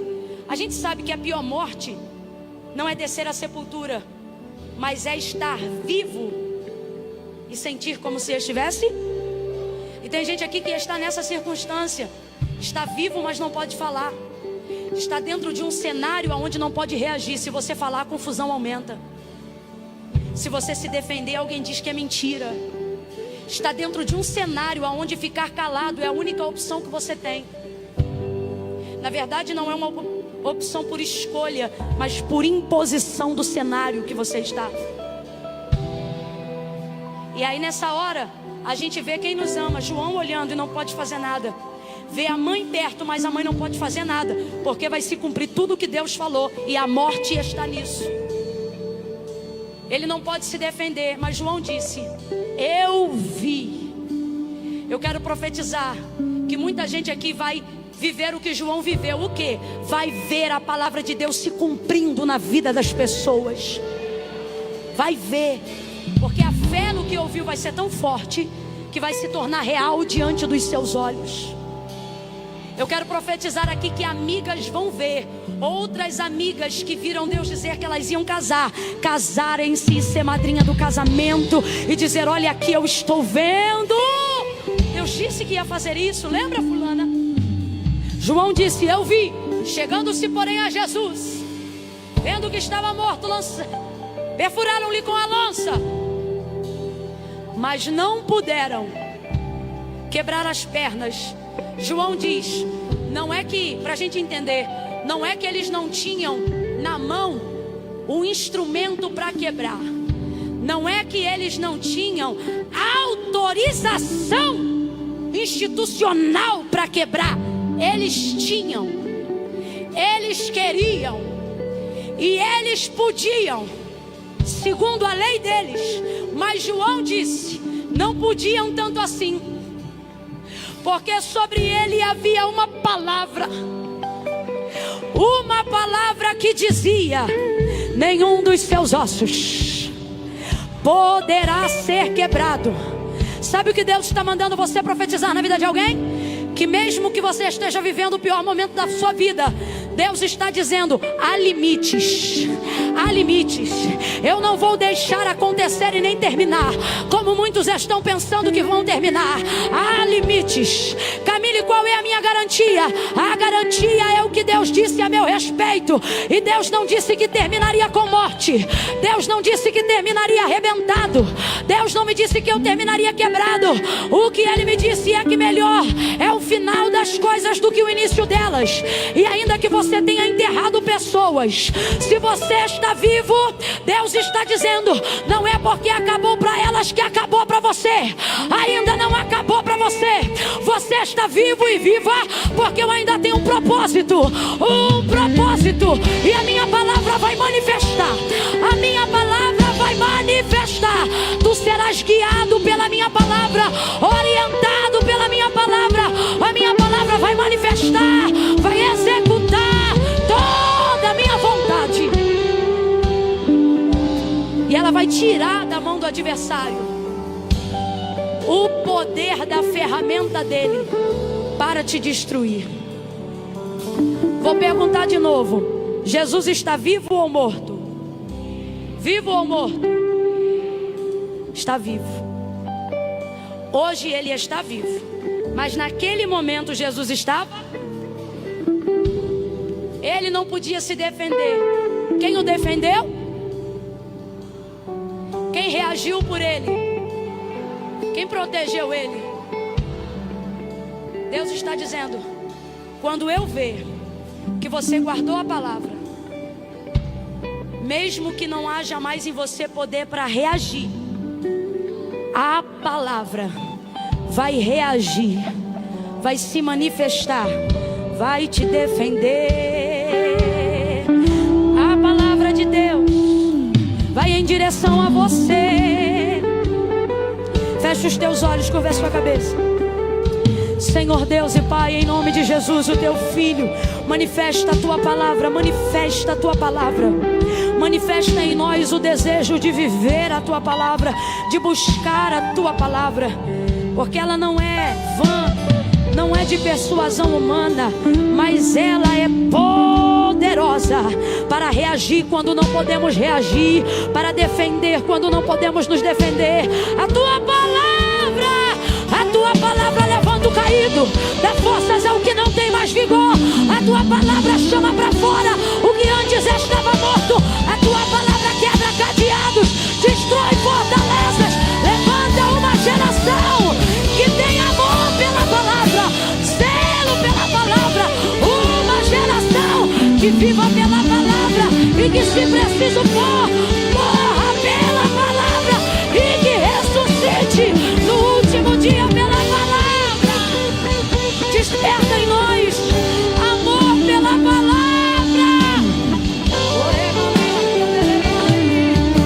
Palavra. Em nome de Jesus eu oro agora. Eu abençoo todos aqueles que ouviram a palavra, que guardaram estas palavras, que se debruçarão sobre a palavra. Eu oro agora para que, de igual forma, com poder e glória, o Senhor alcance aqueles que não ouvem pelo ouvir, mas ouvem pelo ver, pela linguagem dos sinais. Alcança eles com libertação completa, com cura, com salvação, pelo poder das palavras compartilhadas por sinais visuais. Alcança também aqueles que não podem ver as libras, mas podem aprender em braille. Consulta em braille. Alcança agora filhos, homens, mulheres que são deficientes auditivos e visuais. Dá eles capacidade para ler em braille, para que sejam cheios da palavra, para que prosperem a palavra, para que vivam o cumprimento, para que descubram tudo que o Senhor tem para eles. Eu oro agora e abençoo toda a tua igreja, no poderoso nome de Jesus. Em nome de Jesus. Quem concorda, diga. Não senta não. Eu queria terminar junto com o Ministério de Louvor, não sei se é possível. tem o refrão de alguma canção que a gente possa cantar agora? Eu vou contar de 1 a 3. E aí vocês vão liberar uma canção. E eu preciso que vocês façam isso. O que vocês têm em mente?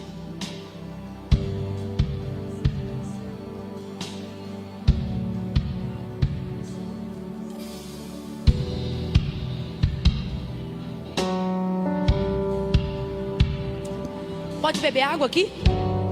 E por que está me secando? Vai dando glória. Celebre a palavra, rumine a palavra.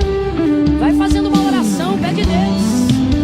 Oh Deus, nunca mais eu quero sair daqui e ser a mesma pessoa.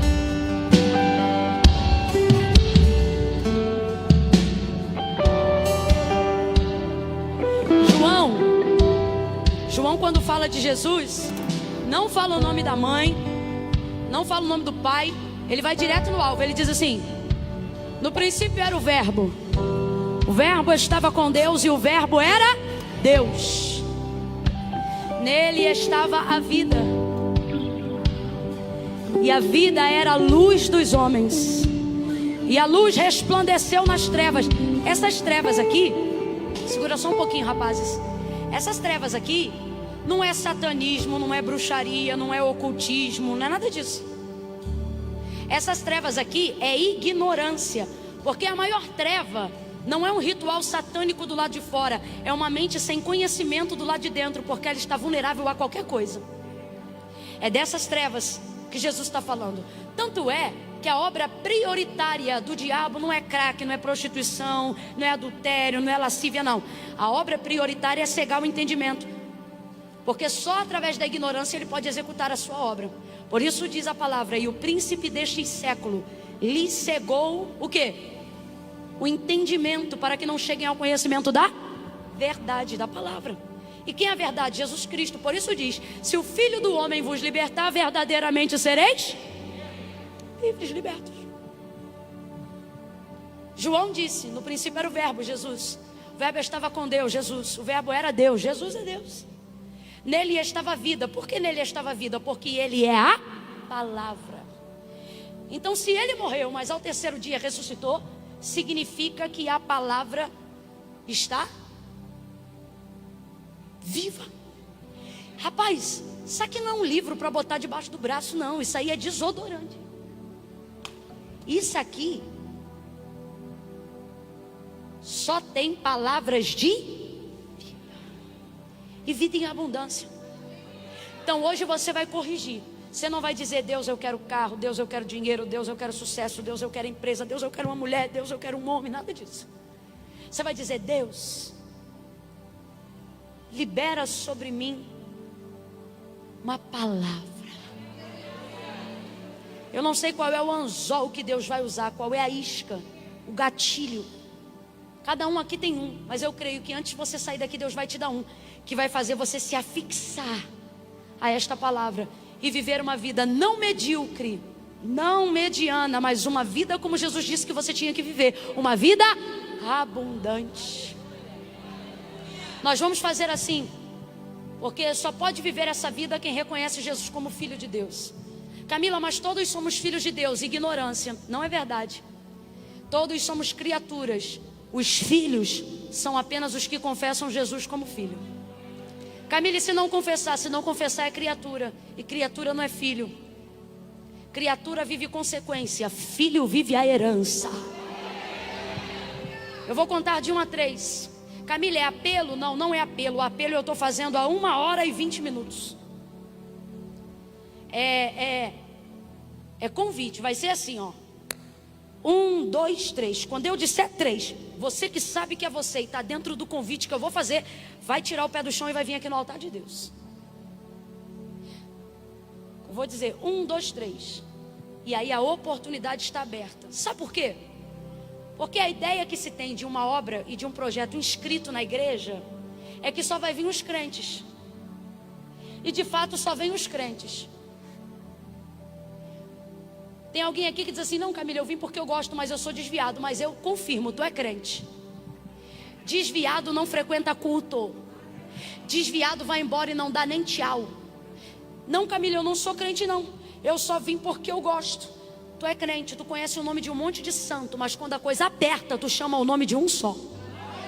Tu é crente e ainda é dos fervorosos, porque você diz: há poder no sangue de Jesus. Tu é crente.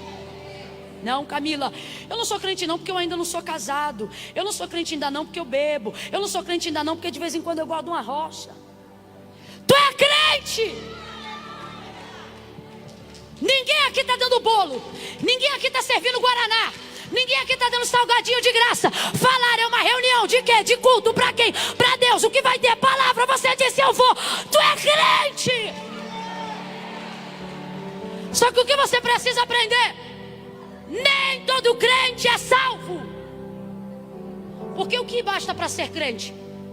Crer que Jesus é o Filho de Deus e é o mediador de Deus, entre Deus e os homens. Crer que Deus é o único Senhor. A Bíblia diz que os demônios também são, e são reverentes, porque são crentes.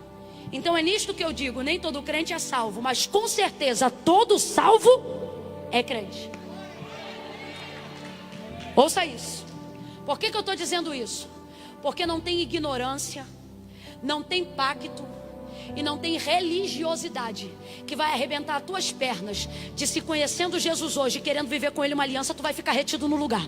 Ninguém vai arrebentar as tuas pernas. Se tu sabe quem Ele é, reconhece que sobre ti é uma palavra e precisa confessá-lo como o Senhor hoje, porque vem a igreja, dá oferta, é gente boa, acredita em Deus, mas na hora que pergunta: quer fazer uma aliança com Deus? Ela diz: hoje não, hoje não. Deus está dizendo: até quando você vai ter um relacionamento comigo e na hora de mostrar que eu sou o teu Senhor, vai fingir para essa multidão que não me conhece? Desculpa, mas Deus está mandando eu dizer. Deus está dizendo: não queira que eu seja teu marido se você continuar me tratando como amante. Preste atenção, a coisa é muito séria. No 3, quem está afastado, quem se diz desviado, quem vem à igreja. Você acha que eu nasci num lar evangélico, num lar cristão? Nasci não. Sabe como é que eu vim para Jesus? Tênis do baile. Porque o baile era no sábado, o culto era no domingo. Eu ia no baile sábado e ia no culto domingo. Bermudinha do piu-piu de 2 palmos, barriga de fora e camisete do piu-piu, porque eu gostava de tudo do piu-piu.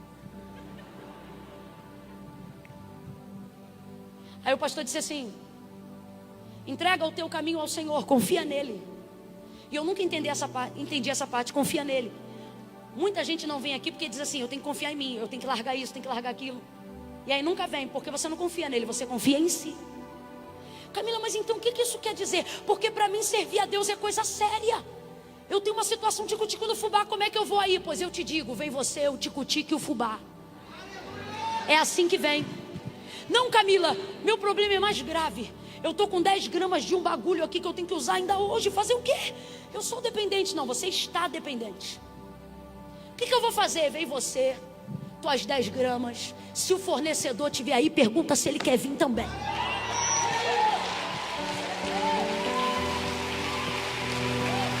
Porque ele não disse: se prepara e vem. Ele não disse: se santifica e vem. Porque é ele que santifica, é ele que justifica. Por isso ele disse: vinde a mim, todos vós que estáis preparados. Não, todos vós que estáis cansados, oprimidos, sobrecarregados. Ele não disse: eu vos julgarei. Quando você chega aqui na frente, ninguém pode te julgar, porque Deus não te julga. Ele disse: vinde a mim. Ele não disse: eu vou te julgar. Ele disse: eu vou te dar alívio. E eu vos aliviarei. Mas você diz assim: Camila, depois que eu consertar minha vida eu vou. Depois que eu casar eu vou. Depois que isso, aquilo eu vou. Depois que eu terminar a faculdade eu vou. E nunca vem. E não é porque você não quer.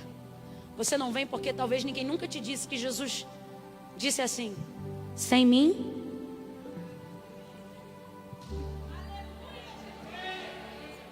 Camila, é porque eu vi uma vez uma pessoa indo e chorando muito. Quando eu sentir alguma coisa eu vou. É que eu quero sentir um arrepio. Quer sentir um arrepio? Tira a roupa no frio. Aqui não é sentimento. A fé não sente. A fé, quem lembra? Senão eu vou me rasgar aqui todinha. A fé não sente. A fé sabe. A fé ouve e decide em cima do que sabe. Camila, eu não estou sentindo nadinha, mas eu entendi tudinho. Eu assimilei tudinho. E eu estou acreditando que isso tudo que você falou aí é verdade. Então não precisa sentir arrepio. Você já sentiu aonde tinha que sentir? Na mente, na consciência. Camila, mas eu não vou ir na frente não, porque eu acho uma palhaçada, não precisa. Deus sabe do meu coração. Sabe mesmo, mas não concorda. Porque não foi Camila, não foi Cabana, não foi Assembleia de Deus, nem presbiteriana, nem instituição eclesiástica. Foi Jesus que disse: aquele que me confessar diante dos homens, eu também o confessarei diante do meu Pai que está no céu. Olha o que ele disse. Mas aquele, ele não diz que não crê. Porque o maior problema de quem não entrega a vida para Jesus não é falta de fé, é excesso de vergonha. Olha o que ele disse. Mas aquele que se envergonhar também ficará envergonhado diante do meu Pai que está no céu. Por que não vem? Creio. Conhece Jesus como único mediador entre Deus e os homens? Conheço. Reconhece que Ele é o Filho do Deus vivo? Reconheço. Crê que Ele voltará? Creio, tanto que tenho até medo do Apocalipse, Camila. E a pergunta é, então por que não está gozando da alegria da salvação? Porque na hora do apelo eu tenho... Camila, o que eu faço com a vergonha? Baixa a cabeça, enfia no meio dos ombros e vem andando. Por quê? Porque a vergonha é passageira, mas sua salvação é eterna. E você não pode ficar nem mais um dia se sentindo ameaçado por alguém que quer quebrar tuas pernas e destruir tuas escolhas. Tu és livre. Mexa com os pés aí, veja, você é livre. Descruze as mãos e os braços, olhe para alguém e diga: eu sou livre. Limites é algo que só tem na sua cabeça. Quando eu disser 3, quem quiser ser verdadeiramente livre pela palavra, quem quiser a partir de hoje viver um novo ciclo de vida, quem está afastado, desconcertado, quem estava na prática do pecado e quer parar hoje, quem vem à igreja mas nunca veio ao altar fazer um compromisso, uma aliança com Deus, são essas pessoas que eu estou chamando. Camila, eu sou de uma igreja aqui perto, posso ir aí na frente e receber oração? Não vem não, que eu não estou te chamando não. Ai, mas é que eu sou crente, ora aí onde você está. Eu sou salvo, ora aí de onde você está. Aqui no altar só vai vir quem sabe. Camila, amo Deus, conheço Deus, reconheço a palavra, sei que Deus está aqui, mas nunca fiz aliança. Eu sei quem eu sou. Sou eu que tenho que estar aí no altar. Estou afastado, estou desviado, estou requenguela, estou quebrado. Camila, eu nem tenho vida de pecado, mas também não tenho vida com Deus. Eu nem sei o que eu estava esperando. Hoje eu vou aí resolver isso. Eu conto 1, prepara. 2, quem já serve ao Senhor e entende essa hora, levanta a mão e começa a orar. Começa a orar. 2,5, Camila, sou eu. Você, sabe que é você? Descola o pé do chão e começa a caminhar. Vem caminhar para novidade de vida. Vem caminhar para transformação e conquista. Sai do teu lugar agora. 3, tira teu pé do chão e vem fazer uma aliança com Deus hoje.